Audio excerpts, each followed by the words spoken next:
Britain, land of hope and glory, or land of doom and gloom? Why does living in Britain nowadays seem like such a trudge, and how does that affect why people vote the way they do?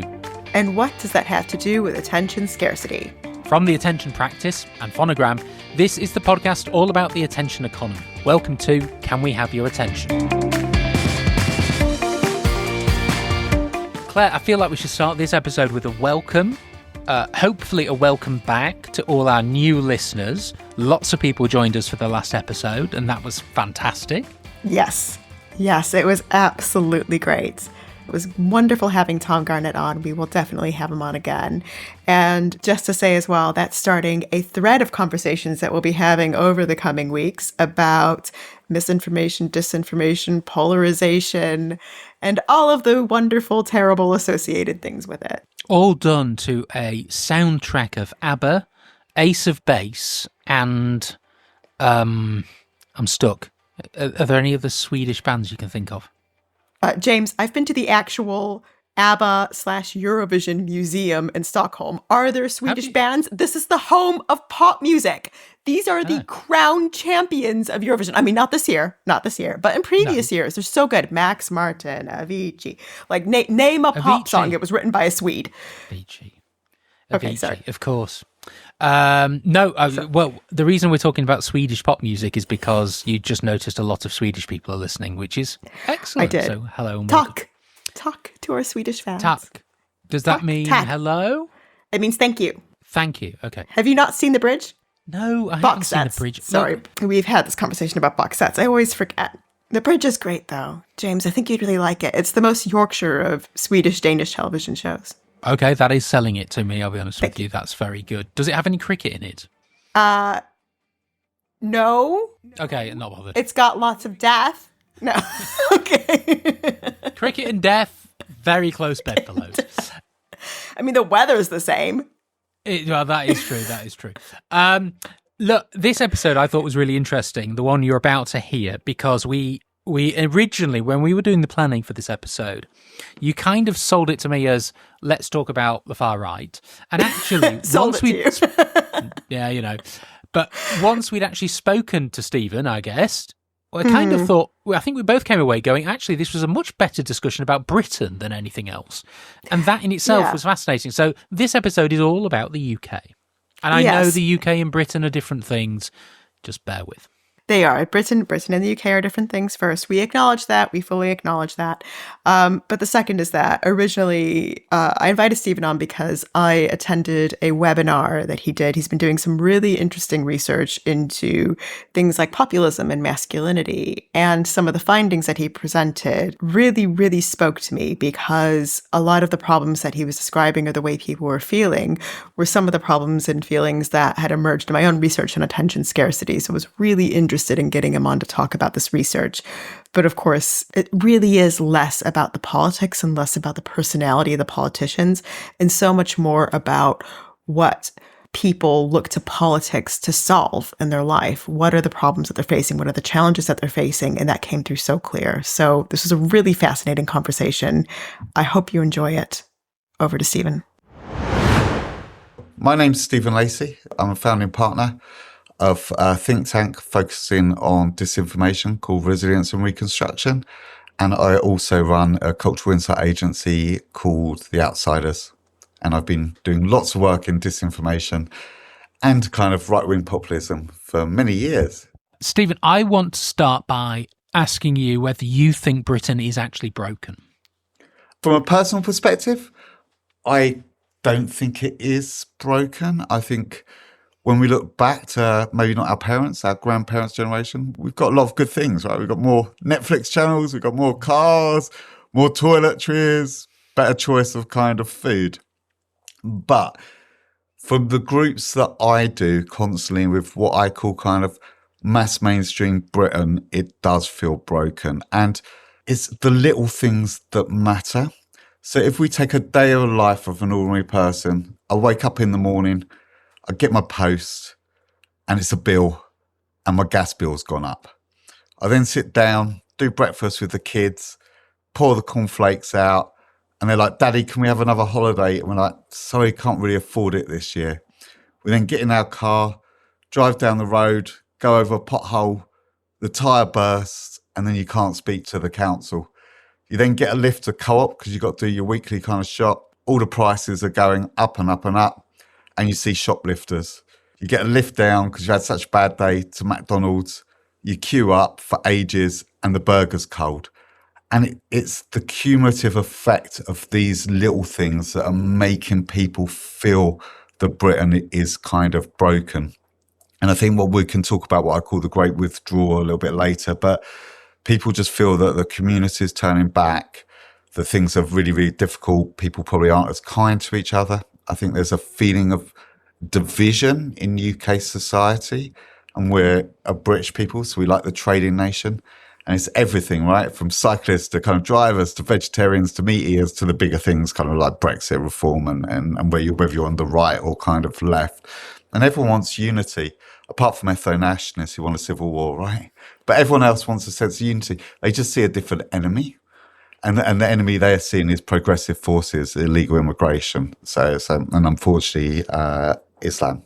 Do you think that it's different now, though, than it was before? Or are we being sold a different vision? So I think it's happened since 2008, right? So I think there's several things. It's happened since 2008. People have felt they're poorer and poorer and poorer. And then I think what we've had, I remember interviewing the editor of New Statesman, we're talking about black swans, and she said it's not black swans, it's Canadian geese that are constantly shitting over us, right? We kind of had Brexit, then we had COVID, and then we had kind of the Ukraine war. Now we've kind of got the Iran war, and we've got a constant kind of cost of living. So I think those kind of factors are making people feel life's difficult. And I talk about the death of dreams. So people don't dream like they used to. So it's not like in 3 years I'm going to do this, and 5 years I'm going to do that, and 10 years I'm going to do something else. People are really, really stuck in the present, and the present feels really, really difficult. And then they're projecting, like most people do, for what's my future for my kids? What's my future for my family? And the social contract for young people has essentially been ripped apart, right? So the future looks bleak for them. So I think in that fact, that's happening. But I think what you've got added to that is you've got social media. And I think then social media and the algorithm means that you can essentially be all on a beach enjoying the sun, and you can all be on separate social medias, and you have different reflections of what that reality is on that beach, right? So I think that's what's happening. Then I think from Iraq war onwards, there's just declining trust in institutions, in mainstream governments, which then creates this kind of factor about what is the truth. And this is one of the interesting things where Resilience Reconstruction, where we've done work, you think it'd be a simple answer, but people really struggle to answer it. And they say, well, it's straight talking, right? It's someone like Katie Hopkins who kind of says it as it is, or says the kind of unknown what you're really thinking, or it's what I feel. And I think that's a big thing. So you can have immigration's declined, but if you feel unsafe in your area, and that can be imaginary, that can be true, right? I think that some people do feel unsafe because it's a feeling. It might not be the reality. If you feel that, then all those kind of rational, factual arguments are kind of irrelevant. I know, we got you on to talk about right-wing populism, about what's going on, but actually I think before we get onto that, I really want to talk about this locality issue. It's all interlinked, right? Because of course, especially for the bigger audiences, right? And then they're movable, right? But they are shifting. There's some shifting to right-wing kind of populism. But the big world is the small world, and the small world is the big world, right? And what we've seen is what Resilience Reconstruction we call the Great Retreat.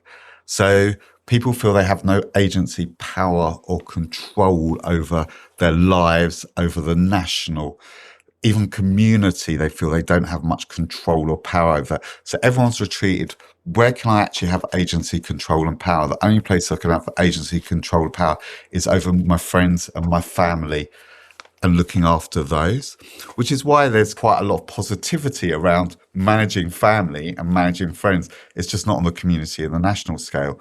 But the dangerous thing is as we've lost trust in the national, we're also starting to lose trust in the community networks, because we're even retreating away from community. And that's why the government's pride in place is the right kind of policy if it's done well. You know, we have to re-empower people to re-engage. And we can talk about it because community is the only space where right-wing populism can't go, right? And these are often communities which have been, as you said in the webinar we watched, punished by globalization. Right. Yeah. And I just want to, give you my own perspective on that. I grew up in a small town in Lincolnshire called Scunthorpe, big steel town. And of course, my dad talks about the 1960s where people used to wear sheepskin jackets and had loads of money because they worked on the steelworks and it was great. And the steelworks has continually been closed and closed and closed. Not much has replaced it. And if you walk down the high street now, there's a couple of charity shops. The banks have gone. Marks and Spencer's has moved out. There's no reason to go down there. Yeah. And so these people just feel like they've completely lost out. And of course, people don't have any money anymore. Yes, there's several things on that. That's absolutely true. So this is what we're talking about as mass mainstream working class audiences, right? And the high street is a really, really important marker because the present feels really, really difficult and the future feels bleak. People go back to the past. And that's what makes them safe, right? And also nostalgia is what's missing in the present. So when you do nostalgia clinics, you ask people about nostalgia, actually you're seeing what's missing in the present. And the high street comes over time and time because a lot of these people for 3 generations haven't moved more than 5 miles. So when times are difficult, if your high streets change, that's your place and your memory architecture. And it's the memories that make you feel safe and make you feel secure. So the decline of high street is massive. As you're talking, I'm thinking about in the mid 2010s, when I was working in the commercial sector and particularly in retail brands, there was a big move, still is a big move to automated tills. Yeah. And I remember at the time exactly that thing you're talking about where there was just a sense of, oh, well, people will get used to it. They'll get used to it. Yep. But you've been completely dismediated from people in your everyday life as a result. And I wonder if, now thinking about it, is there a long-term impact of that? Because, of course, there were good reasons for that move, right? Efficiency. People were frustrated with customer service. They thought this was the solution to customer service problems, right? But actually, has it had the reverse? I don't know. Yeah, absolutely. And I think the other thing is that this is an audience that doesn't really like the new. And marketing brands policy always talks about the new, right? Bloody hell, if they hear about regeneration again, it's shit, right?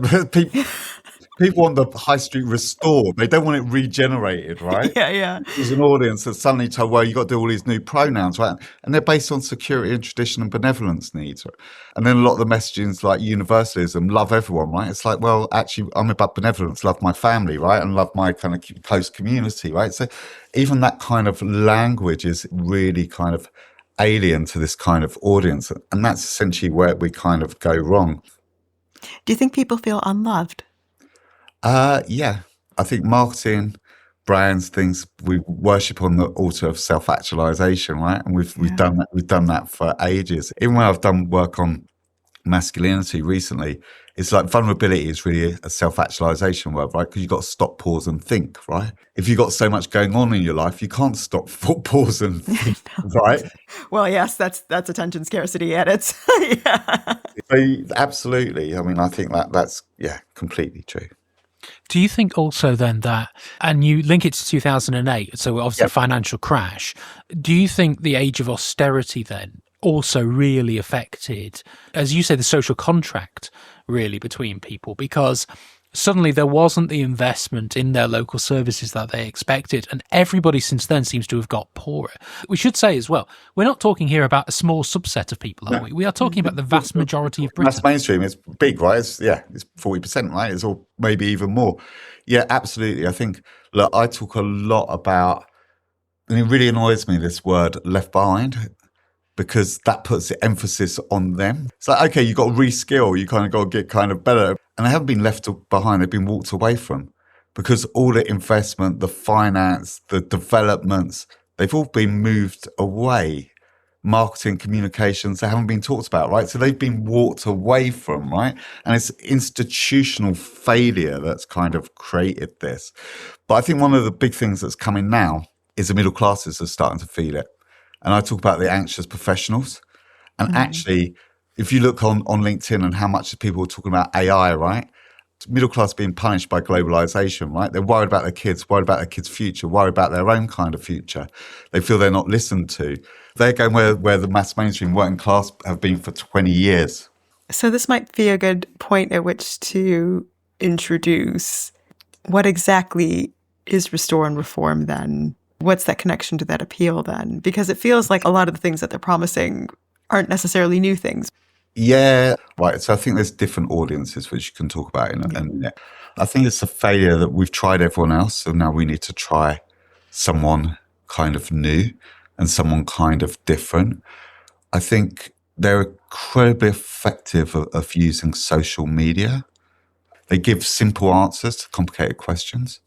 And I think that's where people are at the moment. I think the world feels really, really complicated.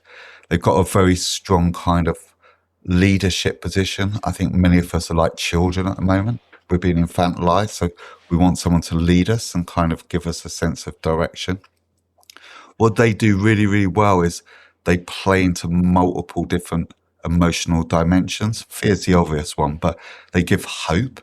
And it's really, really easy, right? Because hope from there, it's a classic right-wing populism lens, which is there's a bright, bright future, but it's what you remember from the past, right? Make America great again. It's easy, right? The president's shit. It's a really... The last time you felt good. Exactly. They play with joy. I think Farage has lost the joy, but he's getting a bit grumpy now, right?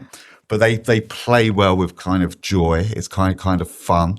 They use a lot of kind of spoofs, kind of caricatures, which is really working class codes.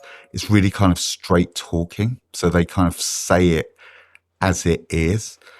I think there's a feeling they've been in the skin a long time. So Farage has been obviously doing it for years. Tommy Robinson would be another one with the kind of grooming gangs. So a lot of people might not like everything Tommy Robinson stands, but they have respect for him because of the grooming gangs. So I think all these factors, and I think authenticity means different things, but for this audience, it's about being straight talking. There's a feeling that they kind of say the unsaid. And then they weaponize a really easy enemy, right?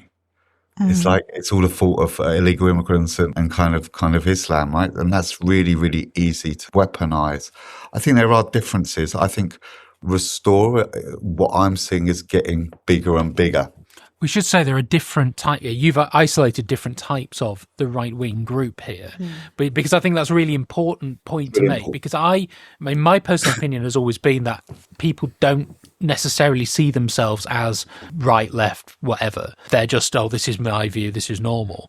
Now, you've isolated about 8 different versions of the right wing. Do you want to just quickly go through them? And I think this is really important because when the whole race of colours kind of come up on LinkedIn, I was a bit like, everyone was just going, these are far right.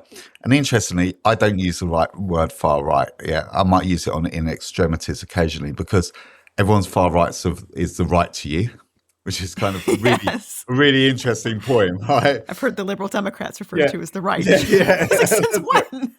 That's it. So everyone's right to you. And you're right, that label.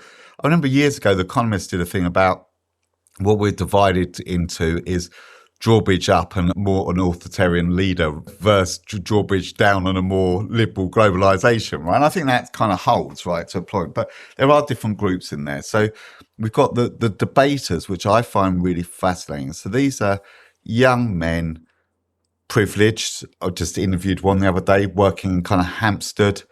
He was actually a left-winger, has now gone to the right.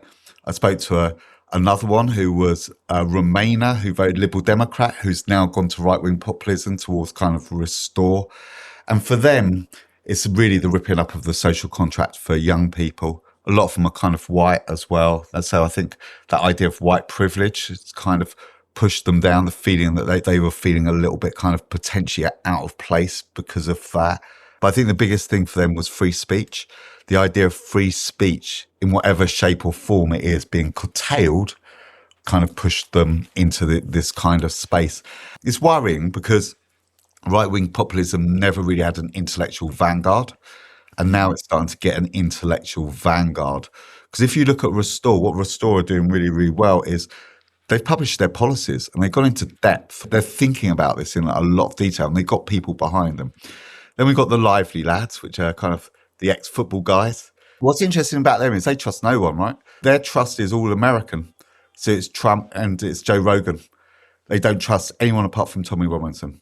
And for them, the march and everything is about identity politics, right? It's kind of the football starts, the right wing kind of mobilizes. Well, it's a form of belonging, right? Yeah, that's it. And there's a lot of stuff around kind of Islam. There's a lot of stuff about young women, which I think cuts across everyone. But they'd be like, yeah, they make comments like, you see these Muslim men and they're just licking their lips at white women on the train, right? And it's really quite intense. Then you kind of got middle-aged rage, middle-aged men really who haven't really achieved what they feel is their life kind of potential, and kind of a bit like Alf Garnett, and just moaning about everything. And for them, it'd be talking about political kind of correctness will be their biggest kind of thing, right? It's like the world's woke and Daily Mail's right and love GB News, right? And we just want to moan about the world and where it's kind of going. I saw GB News they've issued membership cards. Yeah. The people I've heard who are carrying the membership cards are middle-aged rage. Yeah. Then we've got old timers. They're kind of middle class, older. Definitely read the Daily Mail, right? And they're nostalgic. They just want the cricket back on the lawns, right? That's it. And they're actually the most patriotic about the empire, right? Then you got one that doesn't really fit, but can sometimes slip into it, which is kind of conspiracy theorists. Mm. Now, they all would talk about conspiracy theories, but a lot of people don't have time. So it'd be like Dorothy at the dental nurse told me about a New World Order. Isn't it interesting? Full stop. Now let me get my shopping, right? But these are middle-class people, very intelligent. When you do groups with them, they often talk about Aristotle's kind of cave. And they would talk about the art of kind of war. And you think, oh my God, this is such an intellectual conversation. And then they go into conspiracy theories. 2030, we're going to be completely ruled. We're going to be chips. We're going to be like China. We're going to have a social contract. It just goes on and on. Really brought in by kind of COVID. A lot of them middle-class women, actually, where their kids have kind of gone and they don't have much to do. So they tend to be on kind of the Facebook, often brought in through new age ideas. Interesting thing about them is they're actually reading the most media sources, which is really interesting because conventional wisdom is that the more you read, you get cognitive dissonance, but they go through the lens there's no truth. And if you go through the lens of no truth and you look at BBC and then you look at The Guardian, and then you look at the Daily Mail, right? And then you look at Tommy Robinson's stuff, you kind of get hooked in. But the biggest audience is what I call the hard press. They're the kind of mass mainstream people who are kind of struggling. Cost of living's really kind of hitting them. They used to vote Labour, switch to Boris, switch back to Labour, and now going to go reform or potentially kind of restore. And for them, they have little kind of mental kind of availability. They're very kind of collectivist. They feel the world's kind of changed massively around them. They feel people haven't kind of listened to them. They're not angry. They're just tired. And they're just tired of being kind of talked about, right? Tired of not being listened to, tired of not having investment in their local community, tired of the youth clubs shutting down, right? Tired of the fact they work hard all the time and they feel they have no money in their pocket, tired that they can't have as many holidays where they used to relax. So it's the tiredness that's getting them, where the lively lads are kind of angry.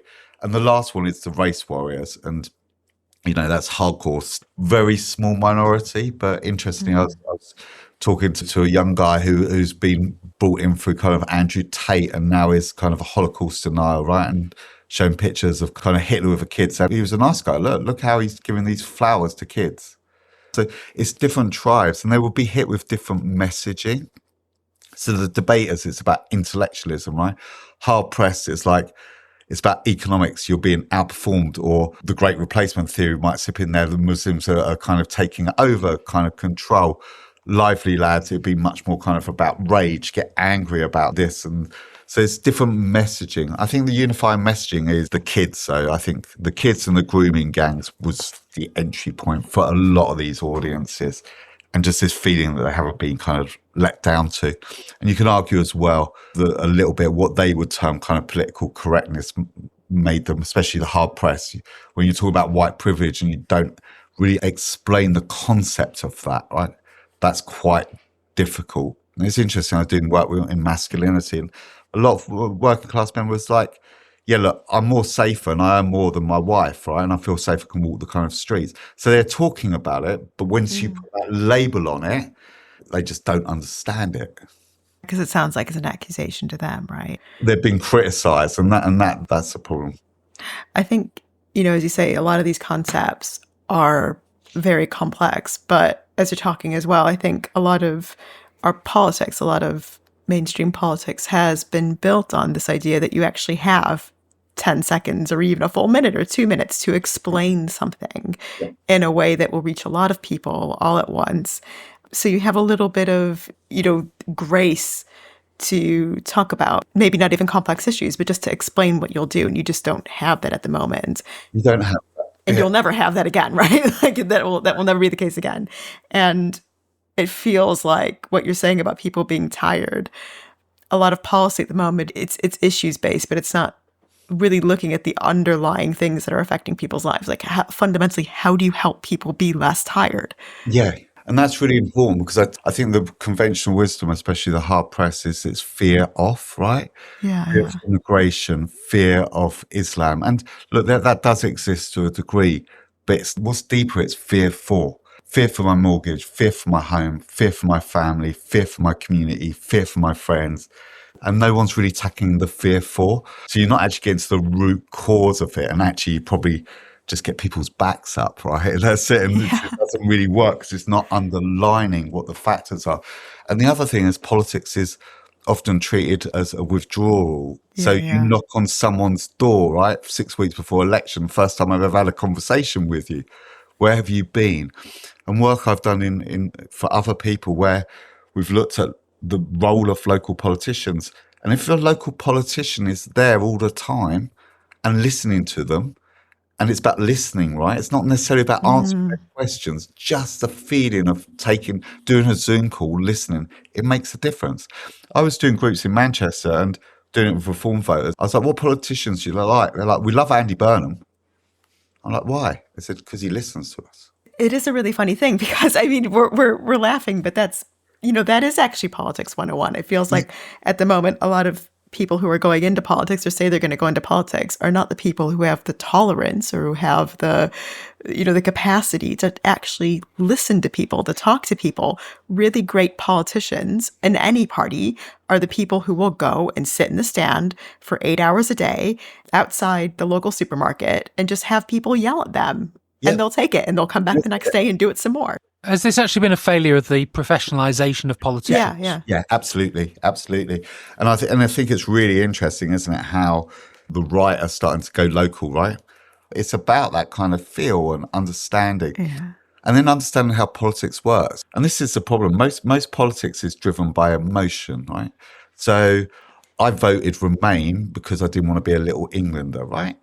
And I voted to leave because I wanted to kind of take control, right? Because I felt there was something wrong. Or I don't support ID cards because I feel I'm going to be controlled. And then what happens is everyone goes on their Facebook and everyone's in the same echo chamber talking about the same issues.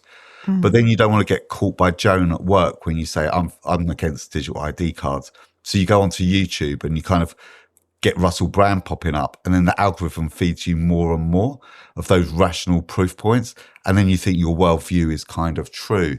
And the problem is we've lost, in America they call it the bowling alleys, right? But here we've lost the church, right, and the pubs. So we've lost those people where we just meet people of difference. And that's why the restoration of community is the most important thing you can do, because once you build community back up, then you have kind of connections. And then you have connections with people who are a little bit different to you. And then you start listening to other kind of viewpoints without being kind of so kind of hostile. And I think the progressive forces have a lot to blame because I think they've pushed into the other side. It's us versus them. That's it, without listening to who people are and what they kind of think. Can we talk a little bit about hope? Yeah. You've talked about tackling cynicism and about hope and about, is hope the same as aspiration? No. Because I get the feeling it's not. No. For middle classes, it is more about aspiration, right? But even that, I think, is kind of declining. I think hope is about a degree of kind of agency. But I think one of the big problems we have is that you get advertising agencies and policy as well. It's like, let's brighten things up, right? That's it. It's about It's a optimism. vibes problem. It's about optimism, right? It's about a big claim. We're going to make your life better. And everyone's just like, that's bollocks, right? It's just not going to happen. Yeah, it's just not going to happen, right? Yeah, you can't message people into happiness. And all that, right? And really what hope is the opposite of is cynicism, right? And it's about straight talking. It's about delivering, but it's about small, tangible things or spelling it out in an honest way. Always remember the Liberal Democrat ad years ago, which was like, we're going to raise the income tax by 1p and fund a classroom, right? It's tangible. Hope has to be tangible. You have to say what you're actually kind of delivering. And when you're doing it, or you take people on a journey. And the problem is the news cycle is so fast and policy is so slow, right? But you take people on the journey of what you're doing step by step. And that's the problem, is aspiration. It's like people don't believe it anymore. One of the things that Britain has traditionally had that's very, very good is a very strong, resilient media environment. Personally, at the moment, I think it's collapsing because of tech platforms, because of the way that the algorithms are engineered. I think it's going to be very hard to keep that running. But one of the things that I'm watching come up in its place, in a way, is one, just local social clubs, right? Or local issues-based things. So things like Surfers Against Sewage, or actually just local communities of people who are taking care of cemeteries or parks. That is bringing multiple people together. The other thing that I think we haven't maybe looked at enough at is local gathering places that aren't churches or aren't community, the things that we know we've lost. I'm in London, James is in Manchester. Coffee shops definitely fill that role. Like if I was planning for a disaster tomorrow, I'd have the address of every coffee shop in an area so that you could figure out how to reach people quickly. Newsagents might form the same function, which are now distributed post offices. Are there other things that you're seeing that people are talking about as community groups? I think you're exactly right. It's kind of the youth centres. It's kind of the coffee shops. It's bringing brands in as well, because I don't think purpose is dead, but purpose is always focused on universalism, right? Big things, we're going to change the world. It's like, I want to change Tuesday, right? It's about those little kind of tangible things to make people's life better and framing it in benevolence to help you and your family, right? That's the kind of key. And I think there's a big space for brands to step into this as well and kind of really do kind of purpose well. I mean, I know purpose gets knocked, but a lot of people who knock it, they just focus on universalism. They miss benevolence. Those community cohesions are really important, because where you've got strong communities, right-wing populism finds it really hard to operate, right? And we call it far right here because it's far right that instigate it, right? Because what the far right are really good at, what Tommy Robinson's really good at, is they spot the fires just as they're starting to go up. So if you're a British business, or if you're a British brand, or indeed, an organizational group, if you wanted to make, the areas where your business is based, your towns, your communities, your people, if you want to make them feel safer, probably the best thing you could do really is fund a local grassroots community group, right? Really? Whether it's, Youth FA, whether it's, local water cleanups or conservation groups, just anything. Youth club, anything like that. That's where brands should be. Or you frame it from, we're doing something to help you and your kind of family. And it still can be commercial. I mean, I always talk about how the Tesco Merlin thing to allow people to get Chesney is one of the best purpose ideas ever, right? Because it's like summer and I get free tickets to go to Legoland, right? Or that's great. That's purpose at its best, because it's giving something to people, right? In the right way. It's rewarding people. And I think that's absolutely it. It needs to really be focused on kind of benevolence and really kind of help people. So that was Stephen Lacey from The Outsiders and Resilience and Reconstruction. He was a fascinating chat, and thank you to him. And I thought what actually came up a lot, especially at the end of that, when we were talking about community. We have spoken a lot on this podcast about third spaces and about their usage. And again, we seem to come back to this idea of community, of third spaces, of people being able to go and meet other people of like minds or not like minds in spaces where they don't feel threatened. And yet it's so interesting with all these things about misinformation, disinformation, the right, the left, whatever, we all come back to this. Yeah, I think it was really, really, really fascinating that what we kept returning to in that conversation was the sense of belonging as well. When we've talked about those third spaces, and we've talked about being able to go and just be. That's really about belonging. And ultimately, at the moment, I really think the reason that people gravitate towards social media is that it gives you this feeling of belonging, even though it's not really there. It's like the idea that eating sugar gives you the sense that you've eaten or that you're full, and then you're hungry an hour later. But actually being in your community, I think part of what's driving people back to those spaces, or the desire for those spaces, Steve's points about the restoration of the high street, the desire to restore the high street, has to do with that sense of belonging, because that's ultimately what people are looking for. They're looking for other people, places where they can belong, and a sense of purpose. And I think lacking those 3 Ps, businesses talk about the 4 Ps, but I think if we're talking about communities, it's those 3: people, place, and purpose. We'll always continue to face these challenges, and we'll continue to grow further apart. So, these places exist.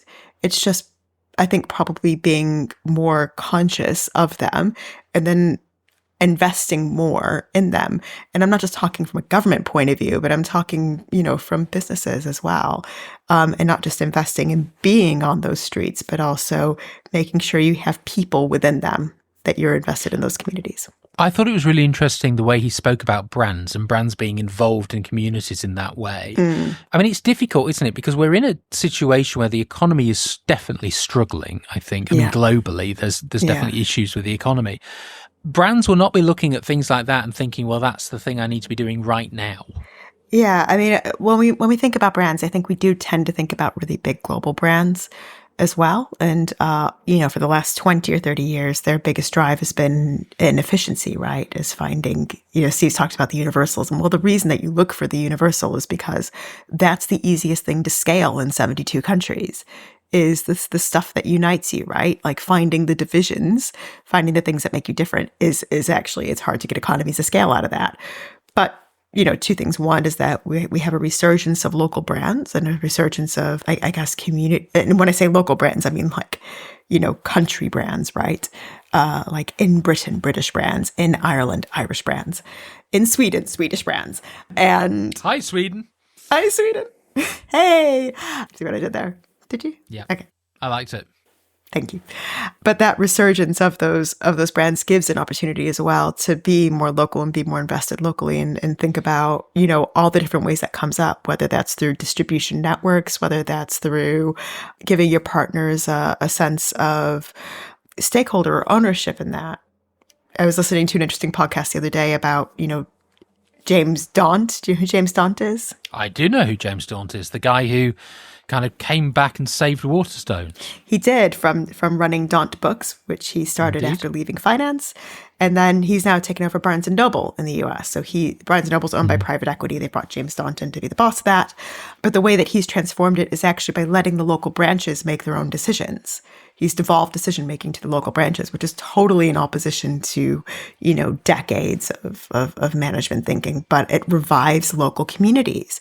They were talking about the places where they built these local bookstores, or reopened Barnes & Nobles, reopened Waterstones, has revitalized stores and high streets around it. They've become these third places.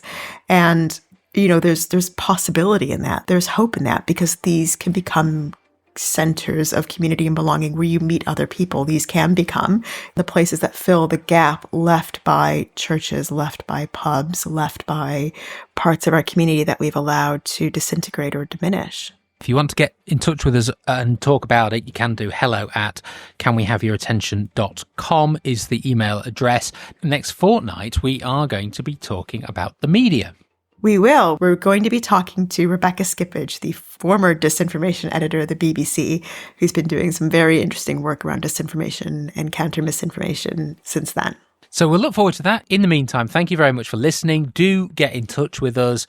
Do tell your friends all about us. And do, if you can, leave us a 5-star rating, because, hey, it's all about the algorithms, and the algorithms love it when you give us a 5-star rating. So please. They also like it when you subscribe. Yes. They also like it when you listen to Swedish pop music. That's not true, but it will make you happier. It does make you happy. Until the next episode, do persuade people to take a chance on me and you. Did you change your mind? Please don't. I can't remember what the rest of it I was going to say. Thank you for listening. Thank you. I'll do.